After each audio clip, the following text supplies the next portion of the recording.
Parliament ముందుకు work bill ఆమోదం పొందుతుందా? ప్రభుత్వం ముందున్న సవాళ్లే.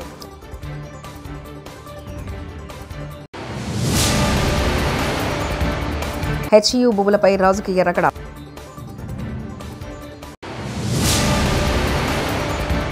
బాపట్ల సభలో సీఎం చంద్రబాబు కీలక వ్యాఖ్యలు.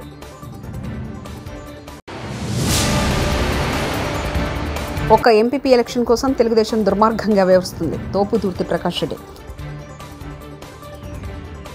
దేశవ్యాప్తంగా చర్చ అంతా వర్క్ బిల్పై జరుగుతుంది. ఈ బిల్లు ఆమోదం పొందుతుందా లేదా అనేది అతిపెద్ద ప్రశ్నగా ఉంది. ఓ వర్గం ఈ బిల్లును వ్యతిరేకిస్తుండగా కేంద్ర ప్రభుత్వం మాత్రం ఇది ఎవరికి వ్యతిరేకం కాదని, అందరికీ సమన్యాయం చేసేందుకే వర్క్ చట్టంలో మార్పులు తీసుకొస్తున్నామని చెప్తుంది. ఇప్పటికే గత ఏడాది ఈ బిల్లును లోక్సభ ముందుకు కేంద్ర ప్రభుత్వం తీసుకొచ్చింది. దీనిపై సమగ్రంగా చర్చ జరగాలని మిగతా రాజకీయ పార్టీలు కోరడంతో చివరకు జాయింట్ పార్లమెంటరీ కమిటీ ఈ బిల్లును లోక్సభకు నివేదించింది. హెచ్సీయూ భూముల వ్యవహారంపై కమాండ్ కంట్రోల్ సెంటర్లో మంత్రులతో ముగిసిన రేవంత్ రెడ్డి భేటీ అనంతరం మంత్రులతో సరదాగా నవ్వుతూ ముచ్చటిస్తున్న రేవంత్ రెడ్డి.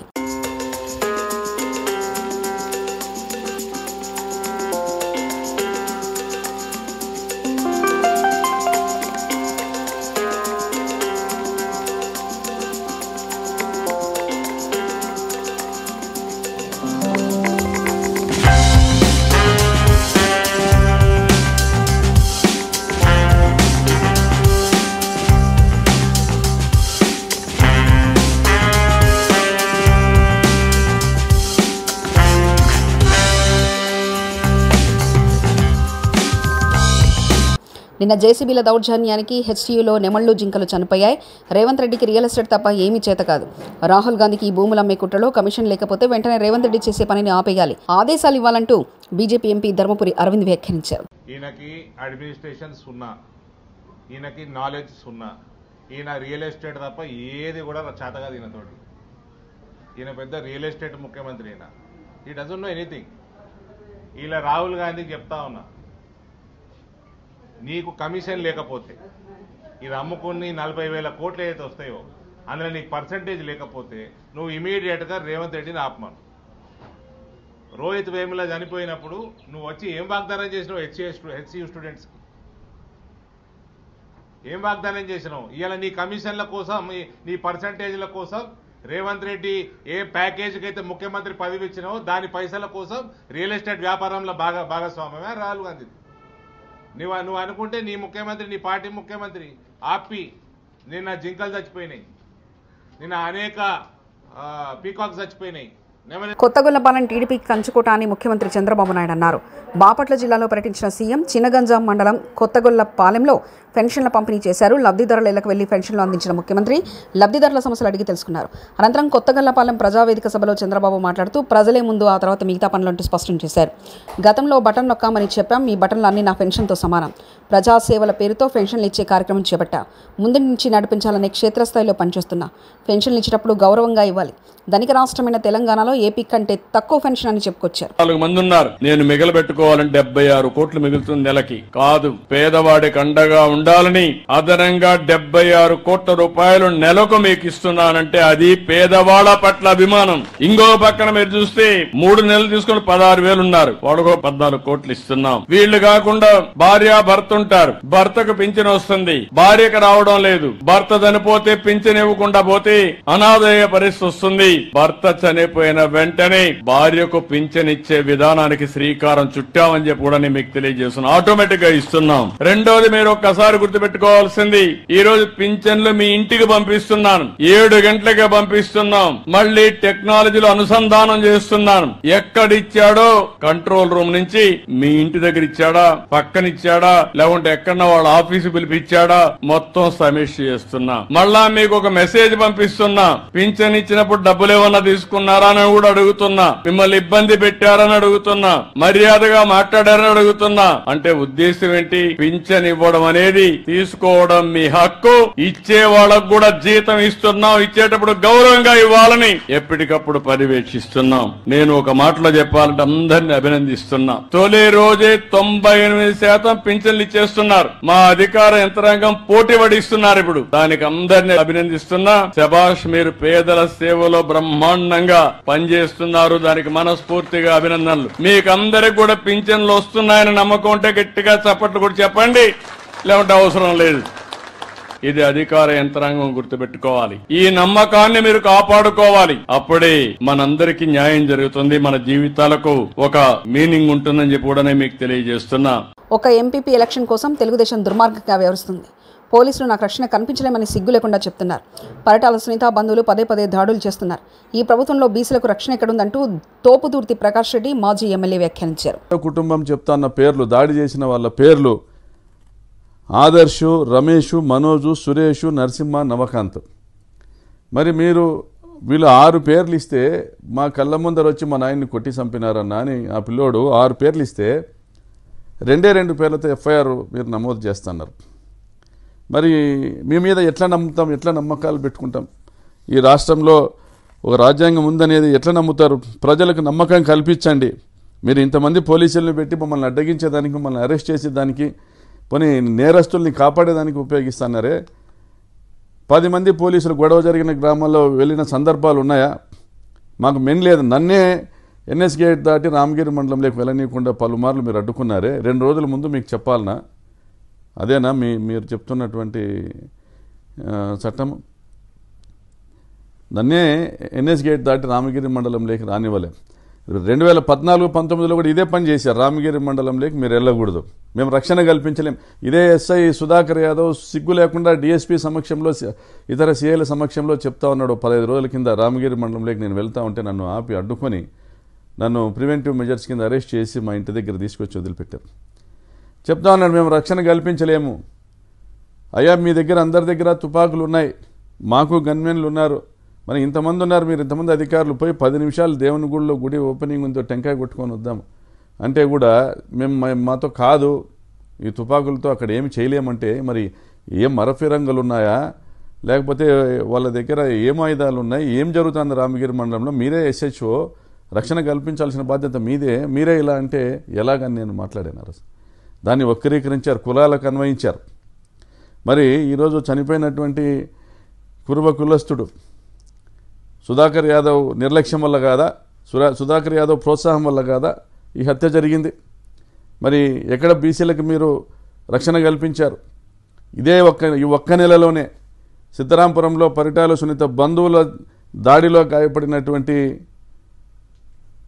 మీ కురువ బాలన్నను అడగండి, ఏం జరిగింది, ఎందుకు కొట్టారు? మరి కురువ కిష్టప్ప రిటైర్డ్ జడ్జి గారిని మెడబట్టి గెంటారు. పరిటాల సునీత కుటుంబీకులు ఒక కబ్జా కార్యక్రమానికి పోలీసులను ఉపయోగిస్తూ ఉంటే ఇల్లు కూల్చేటువంటి సంఘటన అడ్డుకున్నందుకు. మరి Kuruva Nagireddy annexure 1, annexure 2 submit చేయడానికి ఒక అడ్వకేట్గా రామగిరి మండలాఫీసులకు వెళ్తే అక్కడ దాడి చేశారు. అక్కడ కూడా పరిటాల సునీత బంధువులే. మరి ఈరోజు కూడా పరిటాల సునీత సొంతం తమ్ముళ్ళు, వాళ్ళ కొడుకులు ఈరోజు కురువ లింగమయ్యను హత్య చేశారు. మరి బీసీలకు ఎక్కడుంది రక్షణ? చంద్రబాబు నాయుడు గారు ఈ రాష్ట్రంలో మీరు మీ రెడ్ బుక్ రాజ్యాంగాన్ని అమలు చేసేటువంటి కార్యక్రమాన్ని మీరు కొనసాగిస్తూ వస్తే రాబోయే కాలంలో ఈ బాధిత పీడిత వర్గాలే మీ పార్టీని నామరూపాలు లేకుండా నాశనం చేసేటువంటి కార్యక్రమం కూడా జరుగుతుంది. ఇప్పటికైనా మీరు బుద్ధి తెచ్చుకోండి, ఇప్పటికైనా మీరు కళ్ళు తెరవండి, డీజీపీ గారు కళ్ళు తెరవండి. అట్లీస్ట్ మీరు ఈ రోజైనా కూడా మీరు ఒక సగటు మానవునిగా, ఒక సగటు ఈ దేశ పౌరునిగా అడుగుతా ఉన్నా, ఇప్పటికైనా కూడా మీరు ప్రజలకు రాజ్యాంగం పైన నమ్మకాన్ని కలిగించండి, పోలీస్ వ్యవస్థపైన నమ్మకాన్ని కలిగించండి. మరి ఏ రాజ్యాంగంలో ఉంది ఈ దేశ పౌరుణ్ణి ఒక గ్రామం నుంచి ఇంకో గ్రామానికి వెళ్ళనివ్వకుండా అడ్డుకునేటువంటి పరిస్థితి? కాబట్టి తగిన చర్యలు తీసుకోండి, న్యాయం చేయండి.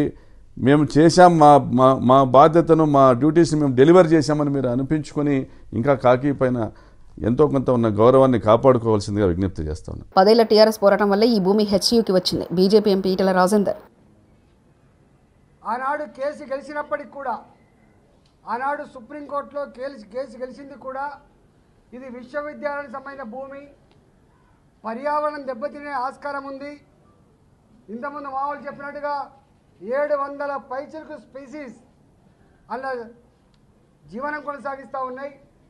అక్కడ మెడిసినల్ ప్లాంట్స్ ఉన్నాయి, ఎకలాజికల్ ఇంబ్యాలెన్స్ అయ్యే ఆస్కారం ఉందని చెప్పి ఆనాడు వాదిస్తే సుప్రీంకోర్టు ఇవాళ విశ్వవిద్యాలయ భూమిని ఎవరికి దారదత్తం చేయొద్దని చెప్పి తీర్పు ఇవ్వడం జరిగింది.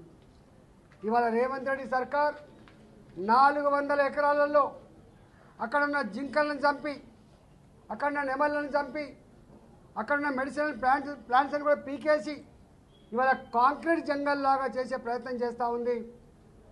చంద్రబాబు అప్పట్లో ఐఎంజీ భారత సంస్థకు కేటాయించిన భూమి హెచ్సియుకి చెందింది. టీపీసీసీ అధ్యక్షుడు మహేష్ కుమార్ గౌడ్ ఎకరాలు ఆమె హయాంలో జరిగినటువంటి సందర్భం. తర్వాత ఈ పంచాయతీ ఎక్కడికి వచ్చిందంటే 2500 ఎకరాలు సర్వే నంబర్ 25లో ఉంది. ఈ మొత్తం 2 బిట్లు. అసలు కథ ఇక్కడ మొదలైంది. హైదరాబాద్ సెంట్రల్ యూనివర్సిటీకి సంబంధించి ఒక బిట్లోని భూమిని ఐఎంజీ భరత్ అనే సంస్థకి 20 సంవత్సరాల క్రితం, అంటే నేను అనుకోవడం చంద్రబాబు గారి హయాంలో ప్రభుత్వం కేటాయించింది. దేంట్లో నుంచి కేటాయించింది? హెచ్యుకి సంబంధించినటువంటి 2500 ఎకరాల నుంచే కేటాయించింది. క్రిటిక్స్ పై రెచ్చిపోయిన నిర్మాత నాగవంశీ, క్రిటిక్స్ దమ్ముంటే నా సినిమాలు బ్యాన్ చేయండి, రివ్యూలు రాయకండి, నా సినిమాలు ఎలా ప్రమోట్ చేసుకోవాలో నాకు తెలుసు. నిర్మాత నాగవంశీ. నేను ఇంత కామెంట్ చేశాను కదా, నా సినిమాలు బ్యాన్ చేయండి, నా సినిమా ఆర్టికల్స్ రాయకండి, నా దగ్గర యాడ్ తీసుకోకండి, నా సినిమాలు రివ్యూ రాయకండి, చూసుకోండి, నాకేం అవసరంలా, మీరు మానేయండి, మమ్మల్ని బ్యాన్ చేయండి, చూస్తా నేను. నా సినిమా నేను ఓపెన్గా చెప్తున్నా, నా సినిమా బ్యాన్ చేయండి, నా ఆర్టికల్స్ రాయకండి, నా సినిమా ఆర్టికల్స్, నా సినిమా రివ్యూ రాయకండి. నేను ఎలా ప్రమోట్ చేసుకోవాలి, సినిమా నేను ప్రమోట్ చేసుకుంటా. మీరు వెబ్సైట్లు ప్రమోట్ చేస్తేనే సినిమాలు ఆడట్లేదు కదా. సన్నబియ్యం ఇవ్వడానికి హెలికాప్టర్లో వెళ్లిన మంత్రి కోమటిరెడ్డి వెంకటరెడ్డి. నల్గొండ, యాదాద్రి, భువనగిరి జిల్లాలో సన్నబియ్యం పంపిణీ కార్యక్రమంలో పాల్గొనడానికి హెలికాప్టర్లో వెళ్లిన మంత్రి కోమటిరెడ్డి వెంకటరెడ్డి.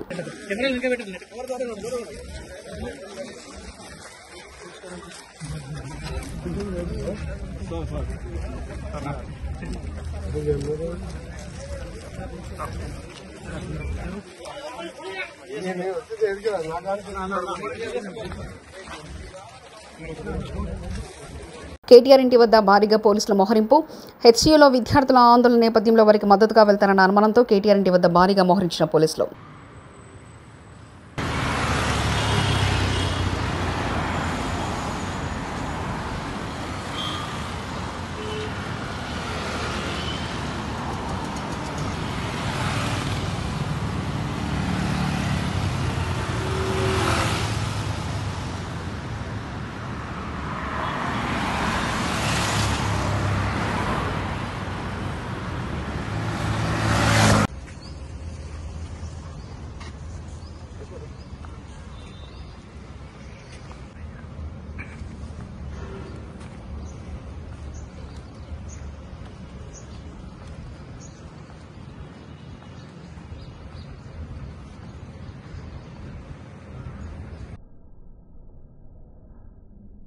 మహిళల జోలికొస్తే అదే వారికి చివరి రోజని ప్రకటనలు చేసిన చంద్రబాబు ఇప్పుడు మహిళలపై అఘాయిత్యాలు జరుగుతున్నా కనీసం స్పందించడం లేదు. రోజుకొక అబద్ధాన్ని చంద్రబాబు వండి వారుస్తున్నారు. ప్రజలను మోసం చేయడమే అతని లక్ష్యం. చెల్లుబైన వేణుగోపాలకృష్ణ మాజీ మంత్రి వ్యాఖ్యానించారు. ఎవరి దగ్గర చేయి చాయలేదే, ఎవరి దగ్గర ఆత్మగౌరవాన్ని తాకట్టు పెట్టలేదే, వారికి అర్హత ఉంటే పొందారు. ఇది నా ప్రభుత్వం అనేటువంటి రీతిలో. కానీ నీ మాయ మాటలు, నీ మోసపూరిత మాటలు, నీ అబద్ధాల్ని పదే పదే పదే పదే పదే చెప్పడం ద్వారా ప్రజలు మోసపోయారని వాళ్ళు తెలుసుకున్నారు. ఈ రాష్ట్రంలో శాంతి భద్రతలు కొరవడ్డాయి, శాంతి భద్రతలు లేవు. రాజ్యాంగం మీద ప్రమాణం చేసిన మీరు ఇంకొక రాజ్యాంగాన్ని తీసుకొచ్చారు, రెడ్ బుక్ రాజ్యాంగం అని. ఇది రాజ్యాంగ విరుద్ధం కాదా? ఈ పాలన రాజ్యాంగ విరుద్ధంగా సాగుతుంది అని అంటానికి ఇంతకంటే ఉదాహరణ ఏమి కావాలి? మీరు చేయనిది చేస్తానని చెప్పి చెయ్యనిది ప్రజాపక్షాన ప్రశ్నించేది ప్రతిపక్షం. ప్రభుత్వం అధికారంలో రావడానికి ప్రజలకు ఇచ్చినటువంటి అనేక హామీలు ఉన్నాయి. హామీలు అమలు చేయడానికి మీ దగ్గర ధనం ఉంది. జగన్మోహన్ రెడ్డి గారు అప్పులు చేసి ప్రజా సంక్షేమం జరిపాడని మీరు అంటారు. మీరు ఈ సంవత్సరం ఈ 10 మాసాల కాలంలో 1,53,000 కోట్ల అప్పులు చేశారు. 1,53,000 అప్పులు చేశారు. మీరు దిగిపోయే నాటికి 2019లో ఖజానాలో 100 కోట్లుంటే జగన్మోహన్ రెడ్డి గారి ప్రభుత్వం దిగిపోయే నాటికి, మీ ప్రభుత్వం వచ్చే నాటికి 7,000 కోట్లు ఖజానాలో ఉంటే ప్రభుత్వ పథకాలు అమలు చేయడానికి మీకు మనసు లేదే? అంటే డైవర్షన్. నాటి నుంచి నేటి వరకు ప్రజల దృష్టిని ఏ విధంగా మరల్చాలి, ఒక్కొక్క పండగకి ఒక్కొక్క వేషం. ఇలా మొన్న ఉగాదికి ఒక వేషం వేశారు, కొంతమందిని మోసం చేశారు. మళ్ళీ ఈవేళ ఈ ఉగాదికి ఒక వేషం వేశారు. దీన్ని మళ్ళీ వచ్చే ఉగాదికి అమలు చేస్తామని చెప్తున్నారు. దాని పట్ల, బీసీల పట్ల, ఎస్సీల పట్ల మీ భావజాలం. ఆ రోజు అన్నారు ఎస్సీలుగా పుట్టాలని ఎవరైనా కోరుకుంటారని. పార్లమెంటు ముందుకు వర్క్ బిల్ ఆమోదం పొందుతుందా? ప్రభుత్వం ముందున్న సవాళ్లే.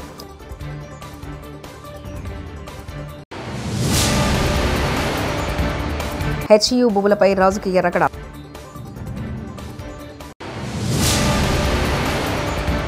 బాపట్ల సభలో సీఎం చంద్రబాబు కీలక వ్యాఖ్యలు.